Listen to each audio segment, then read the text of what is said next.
Hello dear students. तो आज अपन देखेंगे रेस्पिरेशन का टॉपिक जो अपना चल रहा था उसमें आगे।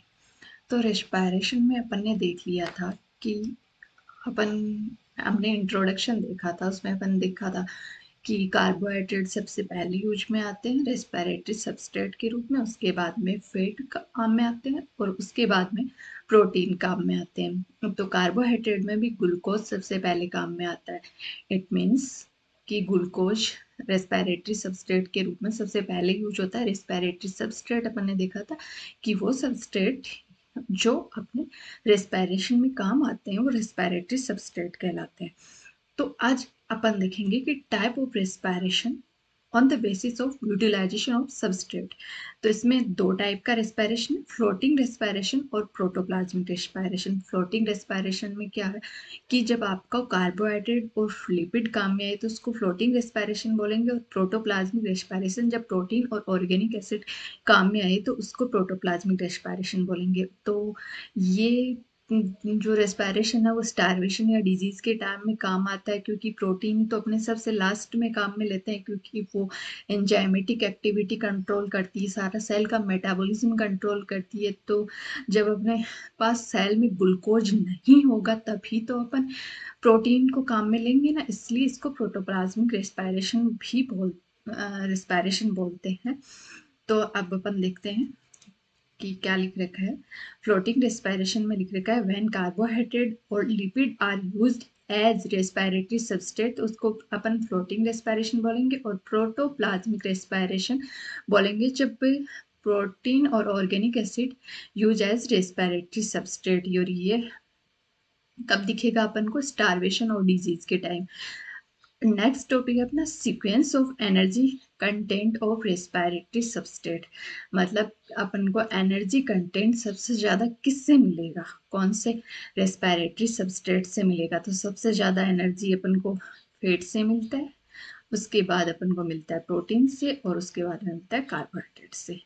ये सीक्वेंस है, कई बार आपके एमसीक्यूज क्वेश्चन में डायरेक्टली इसको पूछ लिया जाता है। तो अब अपन देखेंगे कि ग्लूकोज का आगे ब्रेक डाउन कैसे होता है।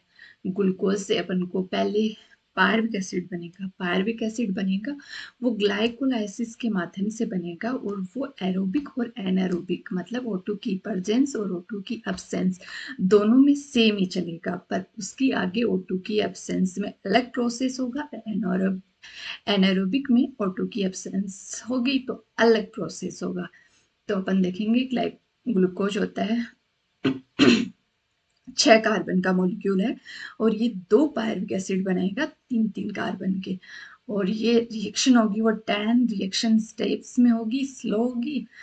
तो इसको अपन बोलेंगे ग्लाइकोलाइसिस, और ये होगी अपने साइटोप्लाज्म में, सेल के साइटोप्लाज्म में।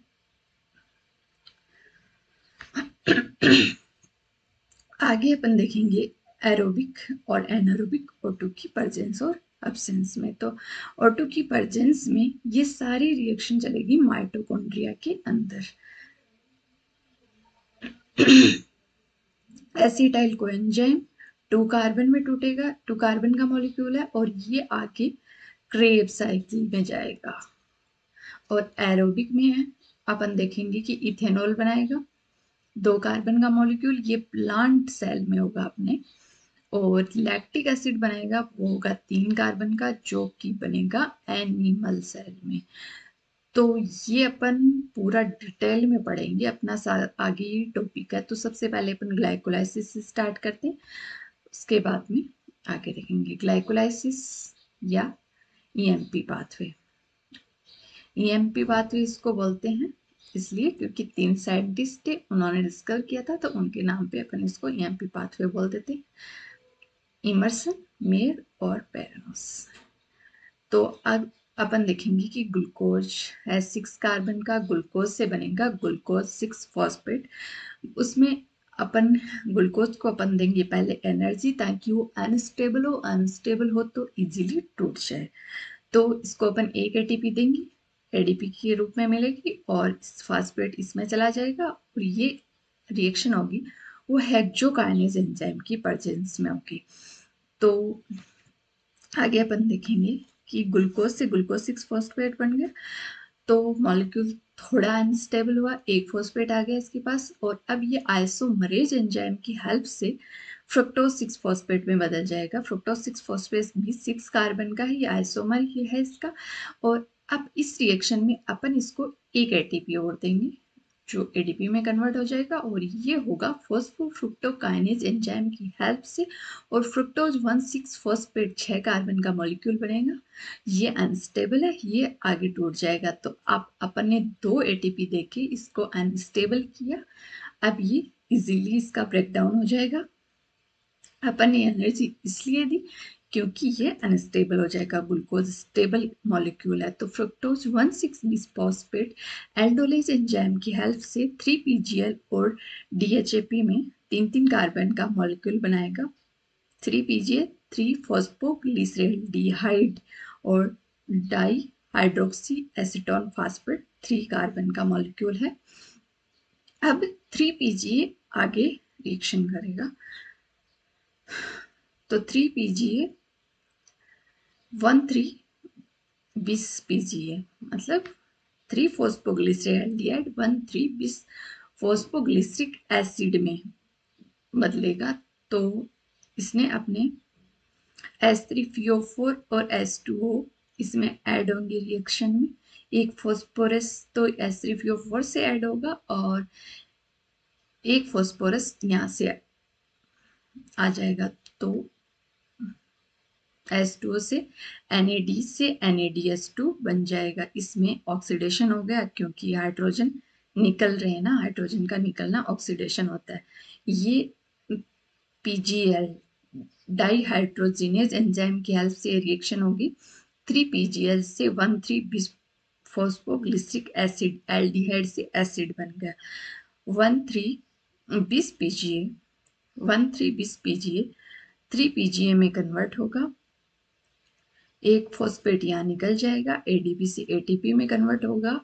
एसएलपी होगा substrate level phosphorylation. PGA kinase enzyme की हेल्प से सबस्ट्रेट लेवल फॉस्फोराइलेशन का मतलब हो गया कि सबस्ट्रेट से डायरेक्टली अपन को एटीपी मिल रहा है। Substrate level phosphorylation, directly phosphorylation हो रहा है, फॉस्फोरस रिलीज हो रहा है, सेल को डायरेक्ट एनर्जी मिल रही है साइटोप्लाज्म में। इस स्टेप को अपन एसएलपी बोलेंगे। 3 फॉस्फोग्लिसरिक एसिड से 2 फॉस्फोग्लिसरिक एसिड बनेगा म्यूटेज एंजाइम की हेल्प से। ये भी 3 कार्बन का मॉलिक्यूल है। और 3 फॉस्फोग्लिसरिक एसिड 2 फॉस्फोग्लिसरिक एसिड से बनेगा फॉस्फोइनोल पायरुवेट पीपी, 3 कार्बन का मॉलिक्यूल। यहाँ H2O रिलीज हो जाएगा, जो H2O यहाँ पर अपन ने ऐड करवाया था वो H2O अपन को वापस मिल गया। तो ये हो गया इनोलेज एंजाइम की प्रेजेंस में। फॉस्फोइनोल पायरुविक एसिड बनाएगा, ये एक फॉस्फेट यहाँ और रिलीज करवा देगा, ये भी SLP हो जाएगा, सबस्ट्रेट लेवल फास्फोराइलेशन। अपन को डायरेक्ट एनर्जी मिल रही है साइटोप्लाज्म में, क्योंकि साइटोप्लाज्म में चलता है ना ग्लाइकोलाइसिस। ये पायरुवेट काइनेज एंजाइम की हेल्प से होगा। तो आपने देखा कि अपना फर्स्ट रिएक्शन इनरिवर्सिबल है, थर्ड इनरिवर्सिबल है, और अपनी 10th रिएक्शन है वो इनरिवर्सिबल है। मतलब फर्स्ट, थर्ड और 10th रिएक्शन है वो अपनी इनरिवर्सिबल है। और इनमें से भी थर्ड रिएक्शन है वो सबसे ज़्यादा कंट्रोल करती है अपने ग्लाइकोलाइसिस को, मेनली कंट्रोल होता है फॉस्फोफ्रुक्टोकाइनेज एंजाइम की हेल्प से। फॉस्फोफ्रुक्टोकाइनेज एंजाइम की हेल्प से, पीएफ के एंजाइम बोलते हैं, इसकी हेल्प से ग्लाइकोलाइसिस मेनली कंट्रोल होता है। तो अपन ने, और सारी रिएक्शन इनरिवर्सिबल होती हैं। रिवर्सिबल होती है तीन रिएक्शन इनरिवर्सिबल होती हैं। और ये अपना DHAP है, वो भी आइसोमरेज एंजाइम की हेल्प से DH 3 PGL में बदल जाएगा, और ये सारी रिएक्शन फिर डबल चलेगी। मतलब ये एक तो अपन ने डायरेक्टली 3 PGL कन्वर्ट हो रहा है, और एक DHAP भी इसमें कन्वर्ट हो जाएगा, तो इसमें अपनी मल्टीप्लाई 2 से करेंगे। सारी स्टेप 2 से मल्टीप्लाई हो जाएंगी आपकी। तो आपको NADS2 भी 2 मिलेंगे, 2 बार निकलेगी, तो यहाँ भी आपको 2 ATP मिलेंगे और यहाँ भी आपको 2 ATP मिलेंगे। तो आपको टोटल कितने ATP मिल गए? 4 तो ATP मिल गए और 2 NADS2 मिल गए।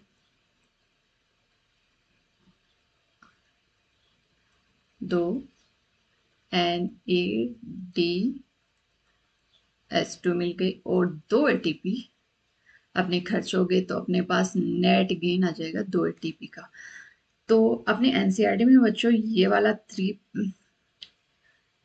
H3PO4 और H2 नहीं दे रखा है, बट ये नहीं होंगे तो H2 यहाँ ऐड नहीं हुआ तो रिलीज कैसे होगा?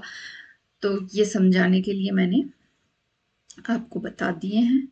ये ग्लाइकोलाइसिस 10 स्टेप में हो गया। अपने 2 ATP इसको एक्टिव करने के लिए दे दिए और अपन को 4 ATP मिल गई। तो अपन देखेंगे वैसे प्लांट सेल के पास मेनली क्या होता है? सुक्रोज ही तो होता है। सुक्रोज इन्वर्टेज एंजाइम की हेल्प से ग्लूकोज और फ्रक्टोज में कन्वर्ट होगा। ग्लूकोज डायरेक्ट ग्लाइकोलाइसिस में चले जाएगा और फ्रक्टोज है वो ATP से ADP में कन्वर्ट होकर हेक्सोकाइनेज की हेल्प से फ्रुक्टोज 6 फॉस्फेट बना लेगा। तो फ्रक्टोज से अपन डायरेक्टली इसको बनाएंगे तो अपना एक स्टेप कम हो जाएगा, एक 9 स्टेप में कन्वर्ट हो जाएगा। ये वाला स्टेप अपना बच गया, इसमें फ्रक्टोज डायरेक्टली यहाँ से आ जाएगा ग्लाइकोलाइसिस में।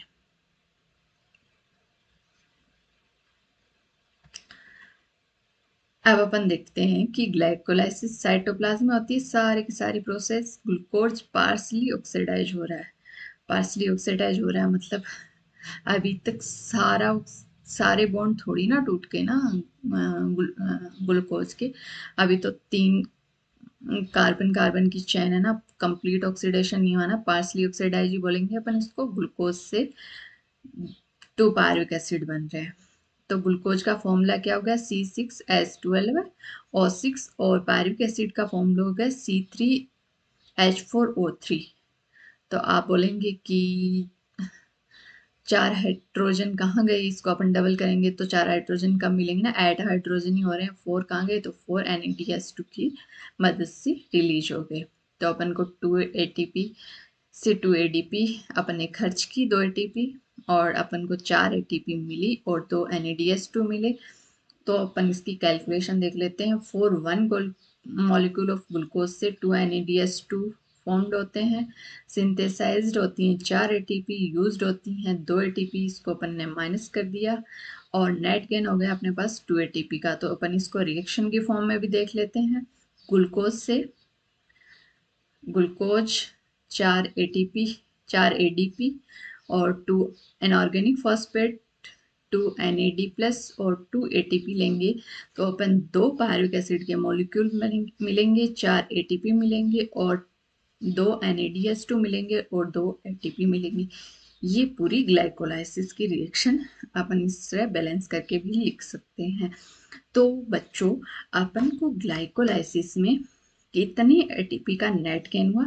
नेट गेन 2 ATP का हुआ, क्योंकि 4 ATP तो अपने को ग्लाइकोलाइसिस में मिले थे और 2 ATP अपने ग्लूकोज को अनस्टेबल करने के लिए खर्च कर दिए थे।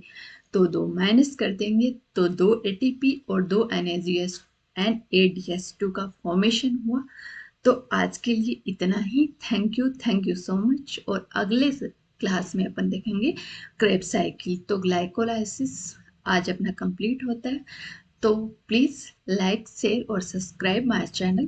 Thank you so much.